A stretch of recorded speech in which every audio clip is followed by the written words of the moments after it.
well, today we're working. Oh my God, you scared me. I thought it was something worse than that. Daddy long leg. Shouldn't even kill them.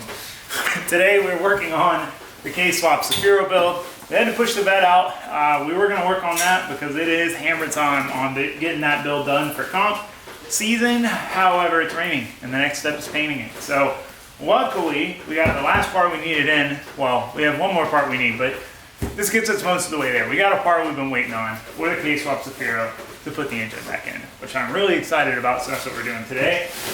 I bought a rain jacket not too long ago. As a Floridian, I've lived here for most of my life, never had a rain jacket, and I can tell you it's life-changing. Jose doesn't have one, and he's a Floridian. So what we have here is a new transmission for the K24 Cefiro. I'm about to try to lift it myself. That's heavy as I thought it would be.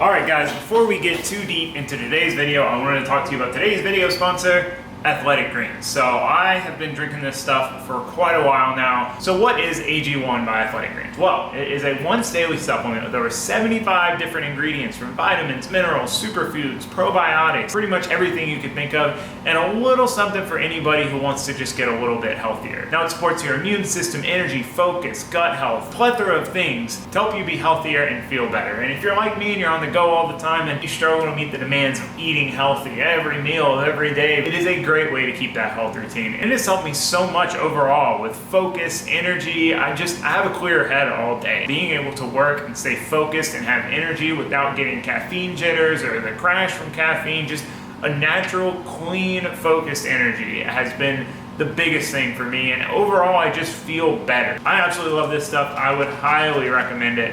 So a lot of people comment on the taste. I personally think it tastes good. I've tried a lot of different green drinks and it is the most flavorful one. It is the one that has the least of the green flavor and more of the other flavors. It's honestly pretty good. Like I don't know how they made a green drink taste so good. I really don't. I really don't.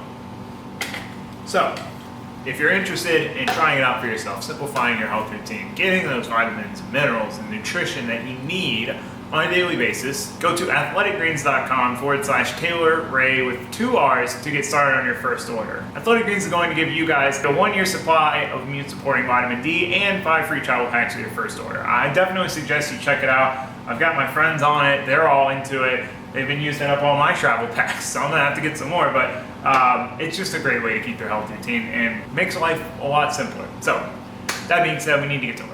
So, let's get to it. All right, so what we've got is the new trans setup that we're gonna be using. So this is a T56. Now, this might seem like a pretty odd choice for a K-series, and I'll be honest, I have bashed T56s for a long time. I'm a big 350Z CD09 guy. My LS Swap Miata has a CD09 in it. However, the biggest reason I decided to switch to this was this QuickTime bell housing. So QuickTime bell housings are designed, they're made out of steel, they're SFI rated, which we don't need with this car, but they're designed as kind of a scatter shield to catch anything if your clutch comes apart. If flywheel bolts fall out, if the clutch just disintegrates, this will catch it, most likely, and it'll save your leg. So that in and of itself is really cool.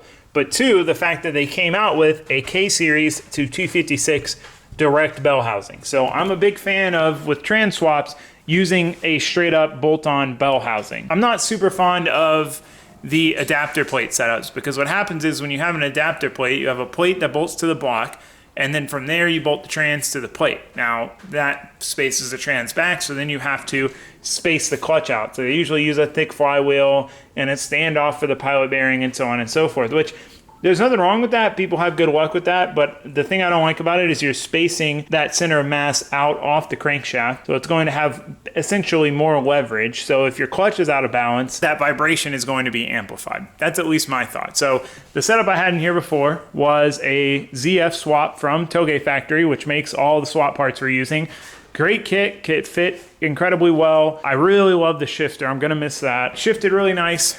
Drove fine. I didn't necessarily have any issues with it. It's a good kit. I still think it's a good option if I could have used a 5-speed, but I had a 6-speed, which they're expensive and hard to find. So if I broke it, it was gonna be hard for me to find a replacement. And I really just wanted to try this out since it was a full-on bolt-on bell housing, and I like the idea of going to the security of a steel bell housing like this with an engine like the K-Series. On top of the fact that I could buy a T56 Magnum, which is rated at 700 foot-pounds of torque, so way more torque than this thing's ever gonna make, for a little over $3,000, brand new. Not having to track down a used transmission and try to find one and so on. It took me 2 months to find the 6-speed originally for this car, and that's another reason. The reason I went with the 6-speed is because I needed the overdrive. Now this, we have double overdrive, so we have 5th gear is about what 6 was on the other trans, and then we have 6, so we have a really deep overdrive that with our gearing will put us at about 3,000 RPM on the highway at 80, which is perfect. Now you might just say, well, why wouldn't you have just changed the gearing then? Well, I have the gears in this have been changed to a 436 from like a 408. This is a nice diff with a Tomei, so on and so forth.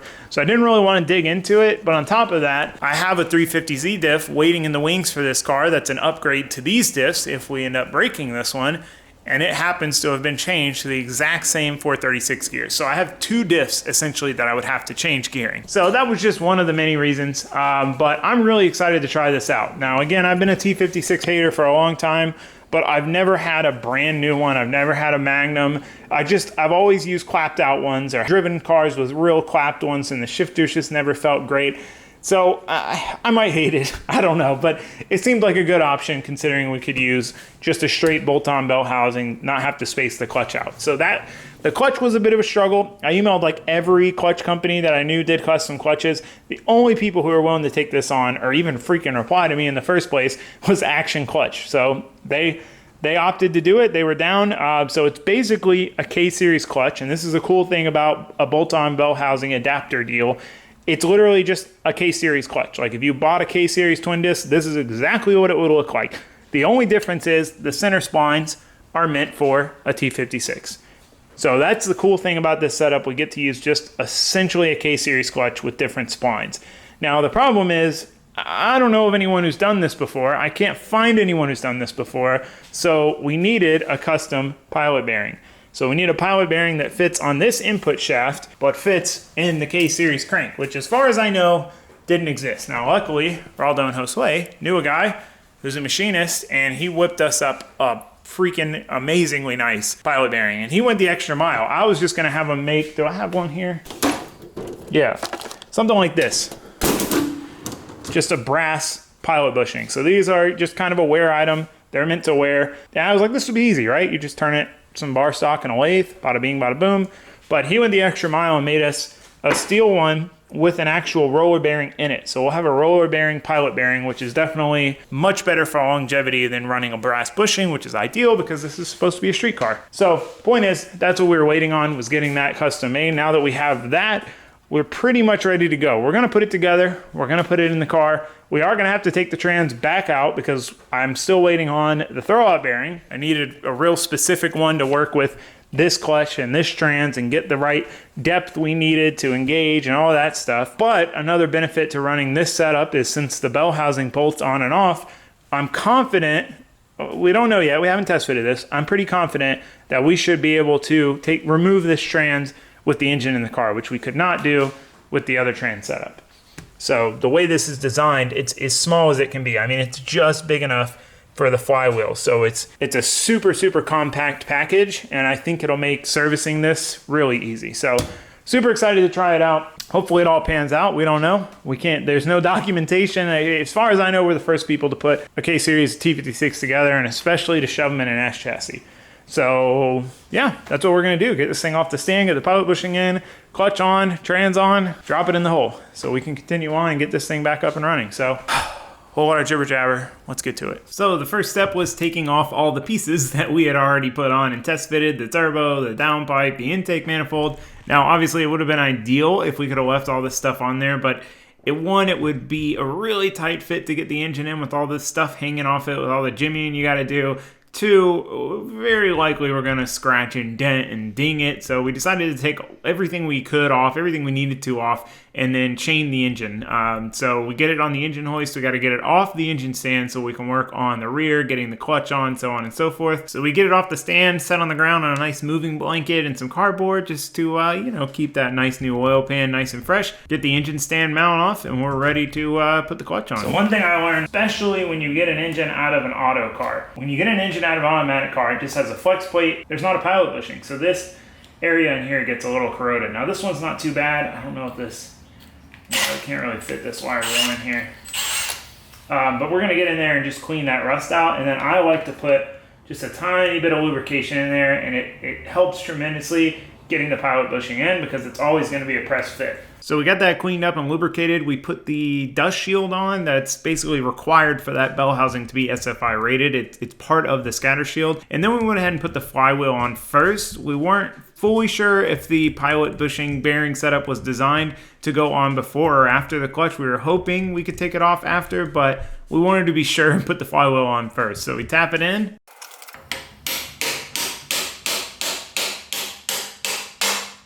Dude. Easiest pilot bearing install ever. Beautiful, dude. You did a killer job on that. It's like a perfect interference fit. I mean, it was in the freezer, but still. The cool thing, too, is the way you set this up. I don't know how hard it would be, but we could change just the bearing if we needed to. I feel like that was the idea behind it. All right, so here is our pilot bearing. Super stoked on how that went in. He made the back a tiny bit smaller so you could get it in just enough to make sure it was straight, and then tap it on home. It tapped in real nice. We had it in the freezer. Went in perfect. Not too tight, not too loose. Sick, dude. I am so stoked. This is the biggest missing piece of the puzzle. This is, again, the one thing we had to have custom made. Everything else is a combo of off-the-shelf parts. Even the throwout bearing, even though that's something we're waiting on, it's an off-the-shelf component, whereas this was not. This was a custom piece, and JT did a killer job. So since it had to be further out than being all the way inside the crank, he made this flange here that meets up perfectly with the snout of the crank and yada yada. Really stoked on that. So yeah, hopefully the flywheel doesn't rub this freaking plate. Oof. We might have to take the flywheel back off. So we pulled the dust shield back off, got the bell housing on, and we wanted to check and make sure that the trans would fully engage into the pilot bearing and wouldn't bottom out, because the pilot bearing was designed around using the dust shield, which, lack of foresight on my part, I didn't think about the fact that, you know, it's that so much thicker that the flywheel designed around a stock dust shield isn't going to fit, and we needed to do something to space it out just a fraction of an inch, but it all still fit. The trans went in fully without the clutch. We wanted to make sure we did it without the clutch, just because if we did it with the clutch in, we don't know if it's binding up in the clutch or not. So took it all back off, put the clutch on. I didn't Loctite the bolts at first, and dawned on me after I got the last bolt in, I forgot to Loctite them, so we took them all back out. Red Loctited them. I mean, that is a very important thing to do on K-Series. I normally hate using Loctite. I'll use blue. I almost never use red, but on a K-Series, we needed red Loctite. So I got this metal clutch alignment tool. I'm going to need it for the quad disc on the Corvette race car deal, and man, it made this whole process a lot easier. But we went ahead, torqued the pressure plate down, got the bell housing back on. Now, we've already tested all this and measured for the throwout bearing. You have to get the right measurement for the right air gap and so on and so forth. So we also went ahead and test fitted the starter on just to make sure the engagement was still going to be good without the dust shield there, because some things change and move. And then we were ready to put the trans on. All right, so we were debating between putting the trans on now and putting it in with the trans, or putting it in without the trans. We're going to have to take the trans off at some point to put the throwout bearing on. So what we decided is we're going to test fit it on, make sure it goes in easy. That way, if we're fighting it under the car, we know at least that it will go in if we get it right. If it fits good, goes in good, seats up all the way, cool, we'll put it in without the trans. So, yeah, let's see if this thing slides in. So we started putting the trans in, and it's always kind of an odd procedure with two people with a heavy trans jiggling it left and right trying to get it to line up, but it went in better than most other transmissions I've put in. It seated up fully. Keegan came and gave it his stamp of approval. All fit well, all was good to go. Before we split it back apart, just take a look. Snazzy looking combo, for sure. Feels good to see it all together. This has been a long time coming. I planned on doing this before the car even blew up, I'm pretty sure. I had already got the bell housing and ordered the trans. Luckily, American Powertrain had it, the trans in stock, and got it to me pretty quick. I was worried this was going to be one of those never-ending lead time things to get a brand new T56 Magnum. So we got that in, had the bell housing, then the car blew up, and the plan was, all right, well, it's blowing up. We're going to do this. And to finally have the pilot bearing and to have it all together, just if we had the throwout bearing, which is just an off-the-shelf part, this would be official. So we still got to get it in the car. We got to make a trans mount, and we got to order a drive shaft, a custom drive shaft. But past that, waiting on that throwout bearing, all this is done. So there's a couple more mods we're gonna have to make, like for the different intake and whatnot, but it shouldn't take long once we have those last couple parts. We should be able to knock this thing out in no time. So anyway, I'm gonna quit jibber jabber and we're gonna pull the trans back off and we're gonna drop this engine down in the hole. So we yanked the trans back off and started lifting this thing up to put it in its new home for the first time, since this is our new engine. Now this is an exciting moment. First time we've had an engine back on this thing in a while, and putting this motor that we built with rods, pistons, built head, and all the new accessories on, finally seeing the contrast against the engine bay that we just painted, it just felt good. This thing's getting closer by the minute to being back on the road doing burnouts. All right, let's do the honors.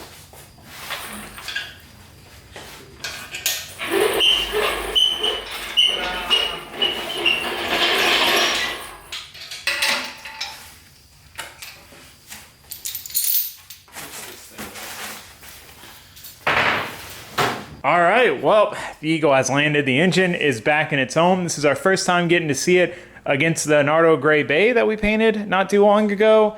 And boy, is it satisfying. I'm so glad we took the extra time to do that. It made a world of difference. So looking at the trans tunnel, it's definitely gonna be a little tight where the trans bolts up. I'm fairly confident we can get the trans in with the engine in the car, but if we can't, then we have to undo everything we're about to do. Kind of a balance, but I think what I'm gonna go ahead and do is get all the stuff under the intake hooked up and put the intake back on. We can put the turbo back on, the downpipe back on. First off, just see how all that looks against the engine bay. But secondly, we can get the radiator in, intercooler in, and start rebuilding that pipe. So yeah, getting there. Huge step to have this thing back in the car. You know, we had no idea if that bell housing was gonna fit. The way they make them is as compact as possible, so I figured it would. But, you know, there's no info on this. There was no way to find out for sure if that was the case. So, definitely stoked on that. Okay, well, enough jibber jabber. Let's get back to work. Start plugging and playing and see how all this looks together. This is going to be pretty freaking satisfying. So, I'll shut up and I'll get to it. So, we started just hooking everything back up. Like I said, I wanted to get all that stuff under the intake done first. You can still get to it with the intake on, but it's a little easier to do it without the intake on. And this is kind of a really good example of how much easier it is to put together a car, bolt together a car in parts than it is to build a car. You know, when we built this car, we're figuring all this out for the first time. How are we gonna wire this? How are we gonna route this? How are we gonna hook this up? How are we gonna fit this? You know, you're figuring all of that stuff out, and that is what takes so much time. Whereas this car's already been built. Now we have made some changes and we are gonna have to work around some of those changes and make some modifications and so on and so forth, but the car's been built. So the wiring harness is there, the mounts are there, plugs are there, everything's just there, you just plug it back in. So the progress, you can just make so much progress so quickly. So we get the new intake on, get it tightened down, get our first look at it against the engine bay, how it's gonna fit, all of that good stuff, and then we start working on getting the turbo on. Now, I was a little worried about this. We modified this turbo manifold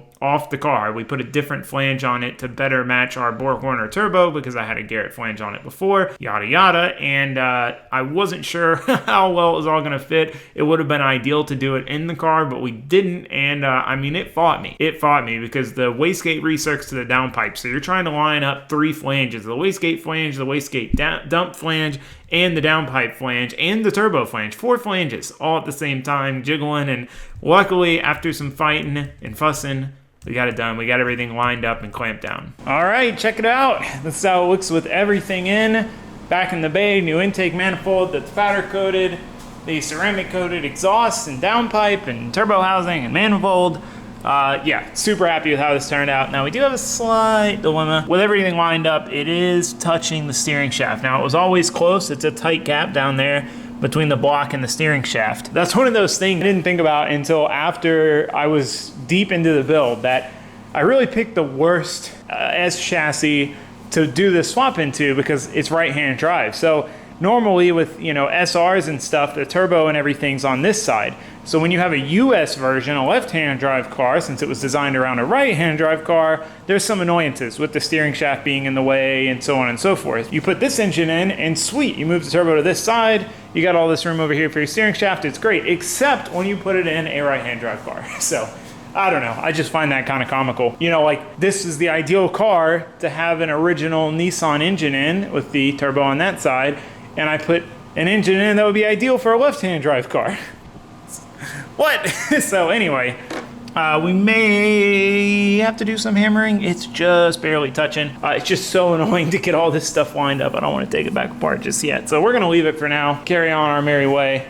Start working on getting the radiator in, intercooler in, start figuring out our intercooler piping. I have no idea how this is gonna line up. It might be way over here now. It was probably the full width over here with the old intake, which required us to cut all this off so we couldn't use a tensioner or an idler. So we had basically just a little pulley here and we'd stretch the belt on. So this is a much nicer setup with the Toge factory intake, being able to use all of this stuff. But again, the question mark is, where's our intercooler going to line up? In theory, it should be easier, but we won't know until we put it in. So I'm gonna stop jibber jabbering and speculate and just put it in and see what happens. So back to work we go. We start putting the V-mount setup in. This is another example of the car already being built. I mean, this probably took me a week total to build this V-mount radiator and intercooler setup with everything, and it pops back in 5 minutes, you know? But anyway, we get the radiator in, we get the intercooler sat down on top of it and start working on getting our intercooler pipe in. I wanted to test fit my new battery and see if it fit. I hadn't expected to put it here where I had the old one, but after looking at it, I was like, it might fit. So I was really anxious to see if that was gonna fit or not with the intercooler pipe. It's really hard to eyeball this kind of stuff. So once we get that clamped up and fitted, we start looking at the other side, which we are definitely going to have to heavily modify. All right, we got the radiator back in, we got the intercooler mocked up back in here. So I stole the battery out of this car to put in the Pulsar because it was having battery trouble and it was a nice small excess power battery. So I took a chance. Well, it really wasn't a chance. I didn't know anyone who would really use excess power, especially not small ones. And I'd always seen them for car audio, so I was really kind of unsure if it would work. And a lot of my friends are skeptical, but I got this small battery. We'll see, dude, one of the best batteries I've ever had. Started this car, no problem. Put it in the front of the Pulsar. I got rid of the battery, the Optima in the back, and the car used to drain batteries in a week. It would always start super slow. Put the battery in the front, car fires right up. Let it sit for a month or two, fires right up. So I just left that one in that car and wanted to get another one for this car. So I got the D925. So I originally was planning on putting it in the back, but it works out since it's so low, it fits in here under the intercooler pipe. The other one was kind of tall and skinny, but the intercooler would just touch it, the piping. So pretty stoked on that. We can weave this battery in the front. I like having batteries in the front, especially on a street car like this. We are gonna have to put this in the back. So this is a capacitor, a super bank. So basically what this is gonna do is take the big hits of electrical current. When you have a huge demand on the system, this will sustain it. Once that stabilizes, your normal battery will take over, this will fill back up, and then when it needs it again, it'll use this, if that makes any sense. So this, I think, is going to be a game changer in the electric power steering setup, because I think that's a lot of the problem. Power steering works when you're driving smoothly or you're in it, but it's when you go to just steer in real quick and jerk the wheel, I think just that instant demand, the battery can't keep up. You get a lot of resistance and then it starts working. So I'm hoping between having the capacitor and we're doing a higher amp alternator, I'm hoping those two things will fix it. I was gonna switch to a different electric pump. This is a Volvo one, but I wanna try those upgrades with this exact pump and see if it's any better. Because if it's way better, then we know the system or the problem was the electrical, not the pump itself. So real curious about that. I'm curious to see if we can optimize the system. So all that to say, we are gonna have a difficult time rebuilding this intercooler. We just started with a core, built the intakes, and I built this around the other intake. So that's really the next thing on the agenda, is trying to get that sorted out. All right, we're taking a quick break. Harrison, your friend from Texas, showed up. Got to take him for a ride in the turbo truck.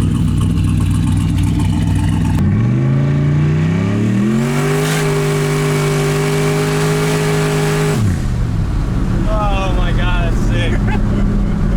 It hooks decent, honestly. Yeah, for like 31 all-terrains. Yeah.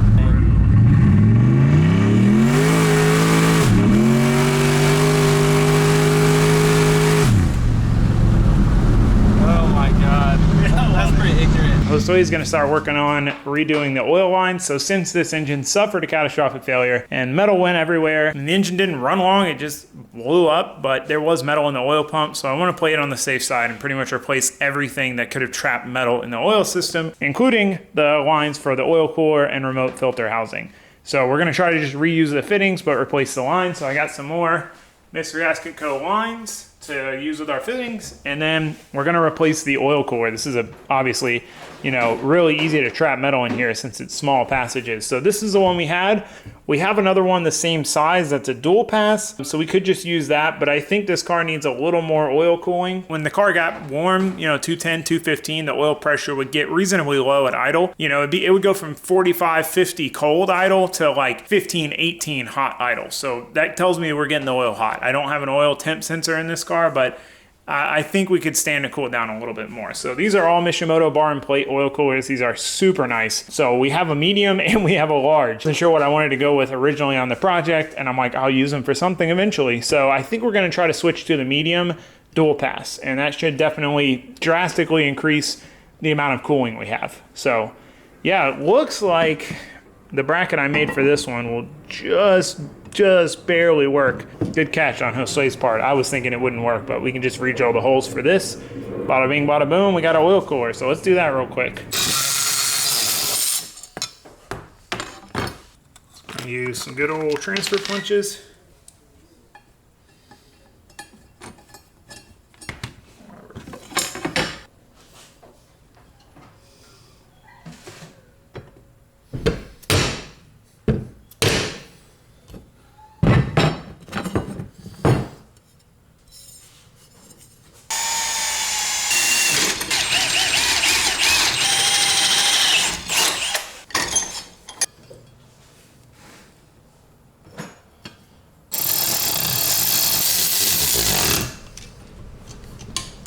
Catch there, Host Juanito. Yeah.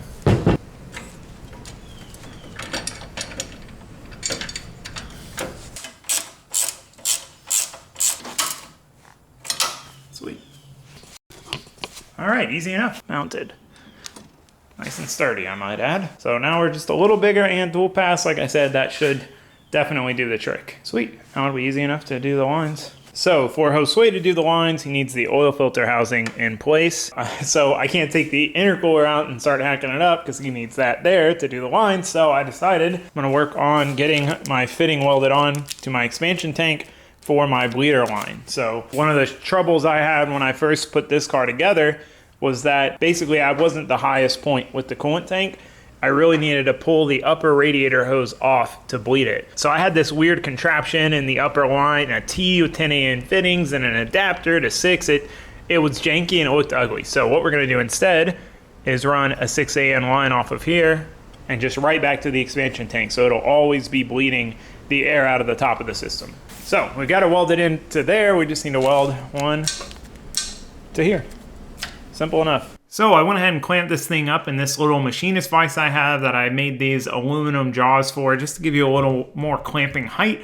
We marked the hole, drilled our pilot hole, and drilled it out with a step bit. Now it's always a bit tricky to kind of sneak up on the size you need because it has this little recessed part, but you need the good shoulder to have good material to weld to, so you got to take your time. But we went ahead and wire wheeled it. I normally don't wire wheel with aluminum because if you gouge it up real bad, you're not usually painting it, so you're going to see it, but I wanted to take the extra step on cleaning this. I also wiped it down with acetone, which is pretty standard procedure. I'm bad about it sometimes, but it really does make a huge difference when TIG welding anything, but especially aluminum. So this is kind of a fun fitting to weld out. It welded pretty smooth. It was pretty easy, and we got it done. From there, Josue and I just kept on hammering out projects. He's working on the main oil lines to the cooler and the remote filter housing. I went ahead and got the expansion tank back in, got some leather washers under it to keep it isolated, started hooking the lines back up that were already there, and then we were able to start working on making our new line. So didn't have the ideal fittings. I only had 45s, not 90s, but took a look at it for a while, thought about it, and figured we could make it work with the 245s. So I started building those lines as Josue's building the oil lines. It's just an AN line party. So once we get that done, we get to put it back in, get it tightened up. It was a bit of a struggle to tighten it behind the head here. Between the head and the firewall, there's not a lot of room for that coolant neck, but we got it done and decided to go ahead and throw our other tank in, our catch can tank, and get the lines hooked back up to that. And man, it feels good to see this thing finally coming together. All the old parts, but against the new fresh bay, and it feels good, man. All right, we need to put some new things on the list, so feels pretty good. This list did not change for a while, and then not that many working days. Oil pan done, made pilot bushing done, head machine shop, so you got that done. Build cold side, still need to do that. Did this 4 to 6 a.m. on expansion tank. Order board V-band, we did that. I'm just gonna erase it all and start over. So cold side intercooler pipe. So literally all we have left on this original list is order fender flares, which is not a priority, and cold side pipe.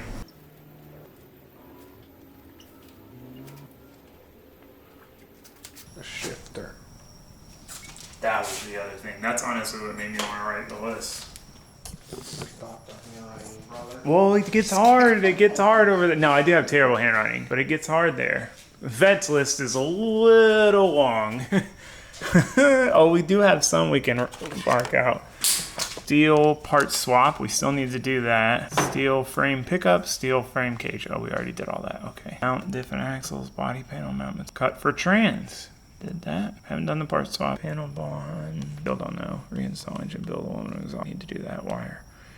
Okay, well, we don't have anything we can mark off there, but you know. The worst is when you're all excited to mark stuff off the list. You've been working for days on a project and you realize none of the stuff you did you even had on the list to begin with. But we knocked out a lot of stuff on the Cefiro. Super, super stoked, man. This thing is coming right along. Like, literally one more day and we would be running and driving if it weren't for modifying this and waiting for the adjustable throwout bearing for the trans to put the trans in / ordering the drive shaft. So that's the big hang up. Whenever that throwout bearing comes in, we can put that on the trans, put the trans in the car. We're probably going to put it in and make the mount and order the drive shaft before it comes in if it takes a while, but that's really the last part. So even if we get the drive shaft, but basically make trans mount, order a drive shaft, get the throwout bearing, put the trans in and rebuild this. And then other than that, it's plugging stuff back in, which I mean, we've got maximum a day of doing that. So we got a lot done, man. This engine was out here with no bell housing, no pilot bushing yesterday.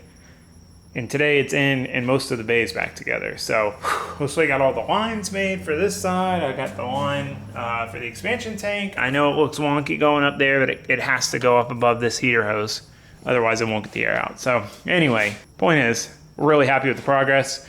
We'll probably hammer down on it a little bit more before we dive back on the vet. We're getting a cold snap here in Florida. I think pretty much everywhere is getting one. Terrible time to paint. We're going to be raining tomorrow again and cold, so we can't paint the vet, which is really the other thing we need to hammer down on. So we're going to work on this, and I hope to see you guys for it. So thanks for watching. Thanks for subscribing. Goodbye.